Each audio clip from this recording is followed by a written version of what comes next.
Hi everyone, it's Andrea over at Sewspire.com. Happy March to you. We are going to be designing a duffel bag together.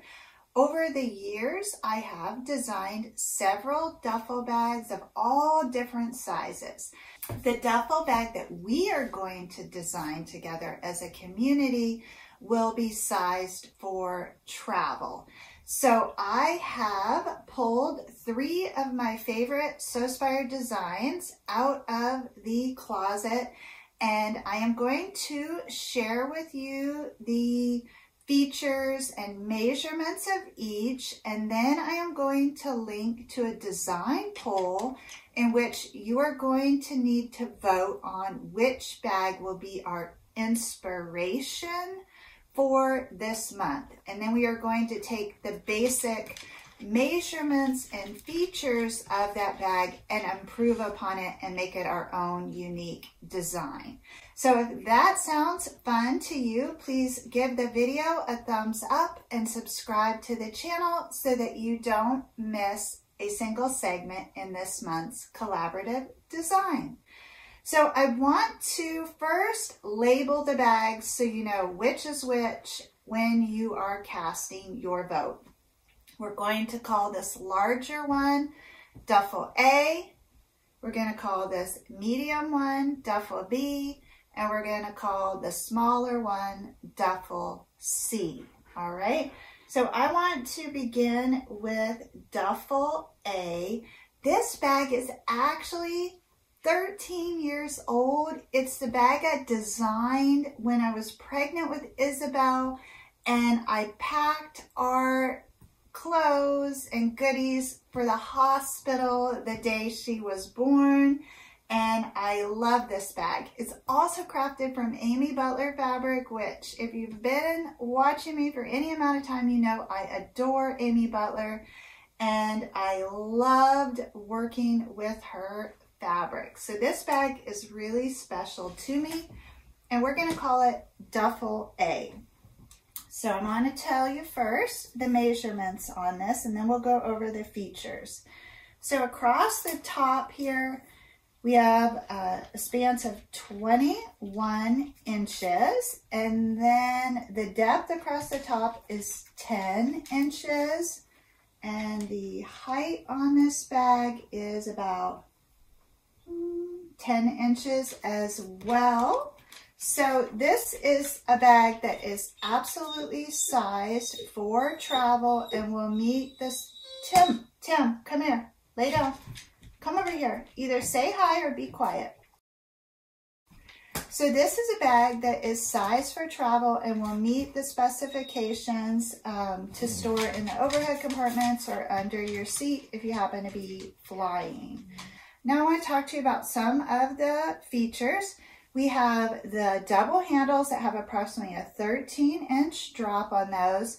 Those handles are attached at 3 points on the exterior of the bag in between this accent panel and the bottom panel at the top here, and then there's a second row of stitching that attaches the handle to the actual zipper gusset.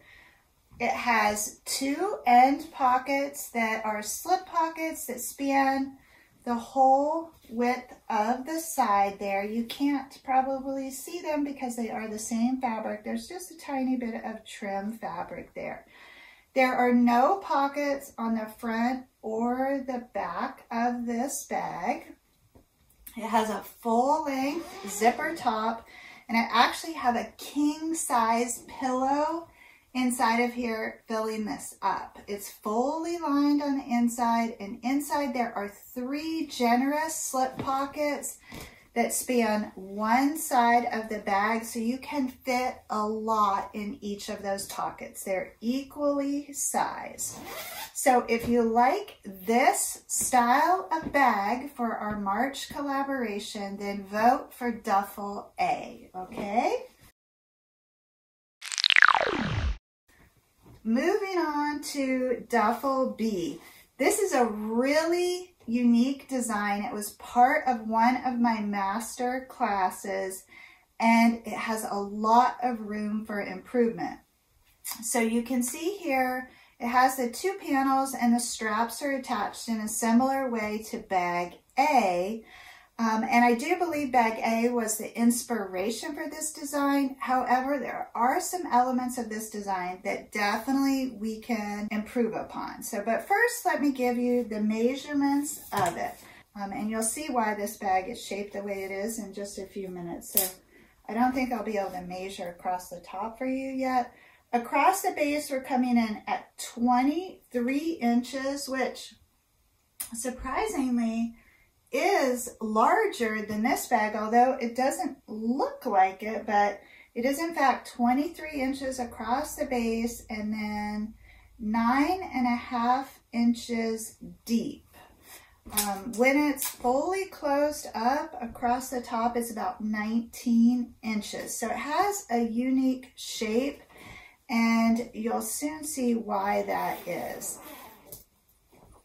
When the bag opens up, there are 3 more zippers, and each of those zippers opens up to an independent compartment that has at least 4 pockets in it. So this bag has tons of organizational features about it. Some of these compartments have 6 pockets on the inside of them, which is really amazing. Now, all that being said, when the bag is completely open, you can see it's really spacious. But once you start zipping all of these compartments, you lose that space. The second consideration is because it has so many pockets and so many compartments, it uses a lot of fabric, and the fabric by itself consumes space inside of this bag. Now, what this bag would be great for is, let's say you're taking a long day trip or a weekend trip and you're packing for 3 little kids. Perfect. You could give each child their own little space, and you could divide everything up. So it's great for if you need to delineate things or you need to keep things upright and nice and organized. So it definitely has its benefits. Where I think there is room to improve in this design is the zipper here is attached right at the side panels. It does not span the whole top of the bag, and that draws everything in.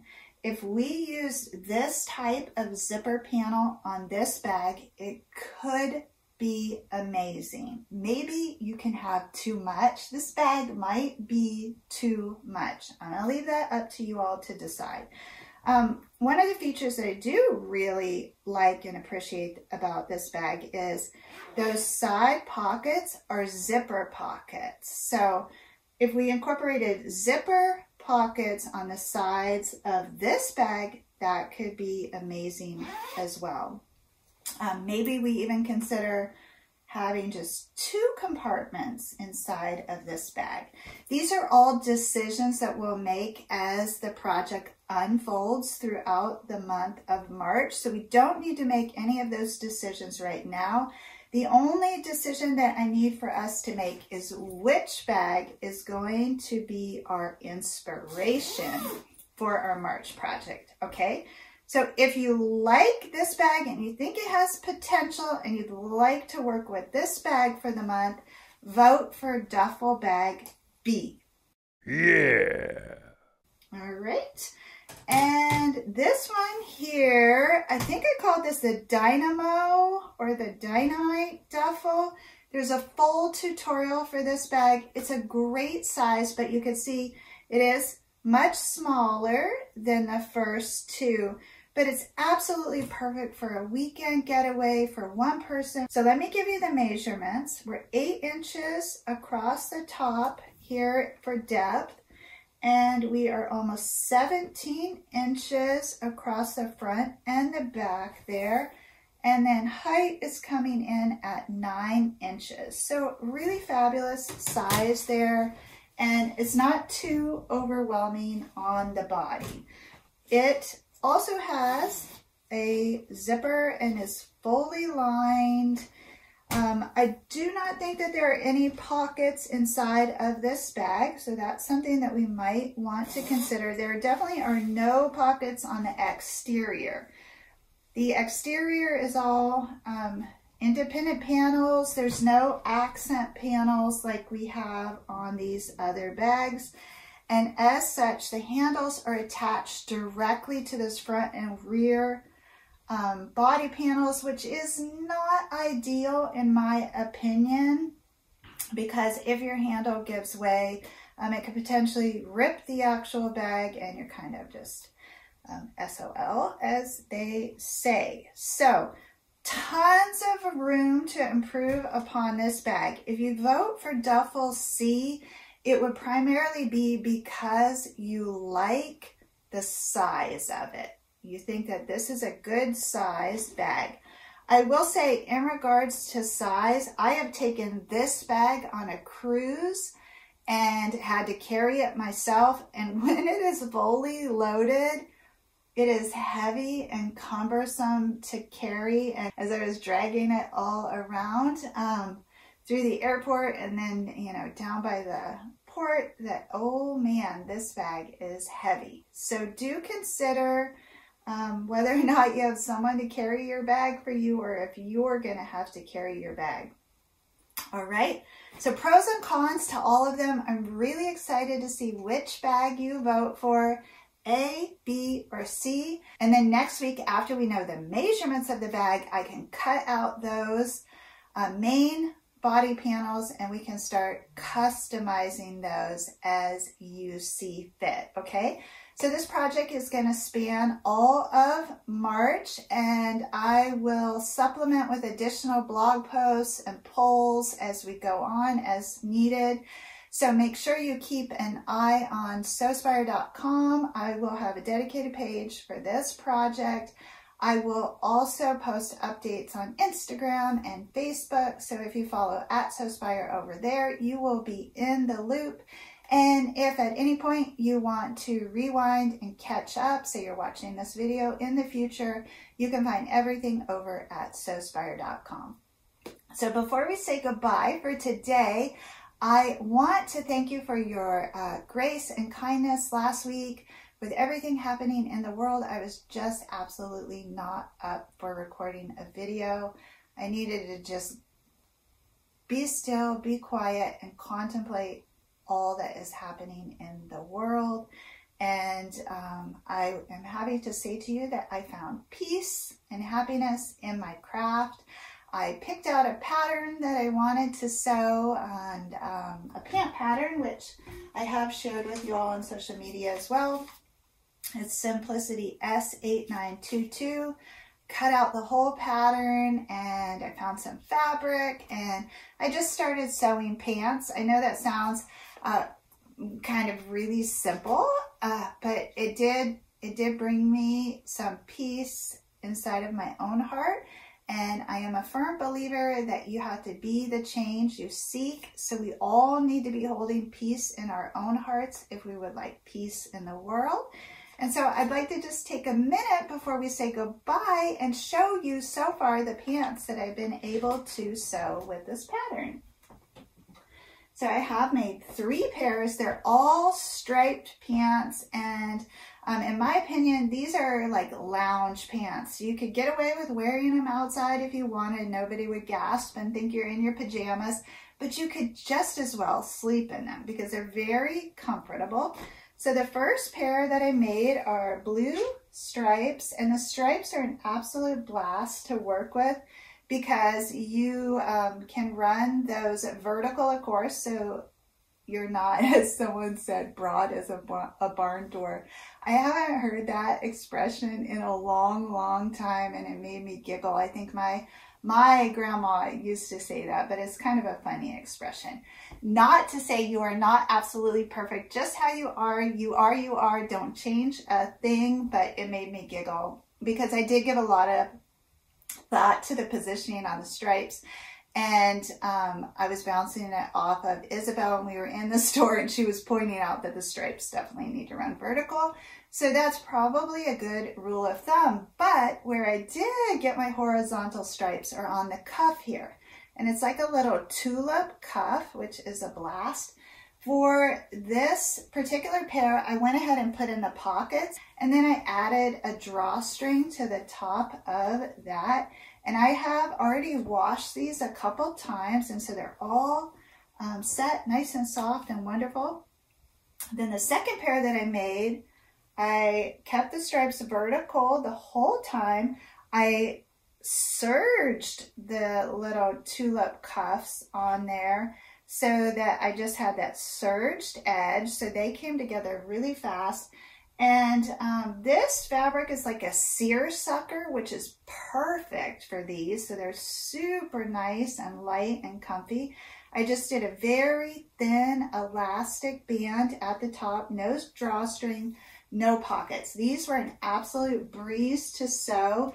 And I would love to demo these pants for you on our next Facebook Live. I think that would be really fun. So if you want to grab the pattern, I promise the next Facebook Live that I do, we will be sewing a pair of these pants. So the pair that I made yesterday when I was taking care of Isabel, who didn't feel good, she's doing better. For those of you that were sending love and prayers, she's off back to school. This is a pair I made yesterday, and again, I ran those stripes at the bottom on that cuff, and I love the look. These ones are really fun, and you can see how the bigger the stripe, right, the more kind of bold they are. So consider that when you're picking out your fabric, and just remember to have fun, right? Be true to yourself. I think they're pretty cool personally, but all right, so I hemmed the tulip nice and tidy. All my edges are serged. So when we sew these together on Facebook, I will be using the serger. If you don't own a serger and you'd like to make a pair, you can use a zigzag stitch. I did not put in the pockets on these pants, and I don't think we will put in the pockets on the one we sewed together either. I just did a nice little skinny elastic waistband there, and I love them. I'm really happy with them. I have one more pair to make from this awesome gingham, a yellow gingham, which these are going to be precious as well. And then I think I'm going to move on and experiment with the knit fabrics, which the knit fabrics aren't going to be great for summer. Those would be more winter pants. I think that the polyester is a little too warm for spring and summer. So I have some time before I need to start playing with those. So thank you again for joining me today to choose which duffel we are going to be working with in March. Thank you for your grace last week and yesterday with the Facebook Live. And as always, I thank you for your subscribership and continued interest in Sewspire.com. So I will see you next Friday, 12 noon Eastern Time. Until then, as always, please know the creative genius in me will be celebrating the creative genius in you. Have an awesome week, everyone. Happy sewing. Can't wait to see which duffel you pick.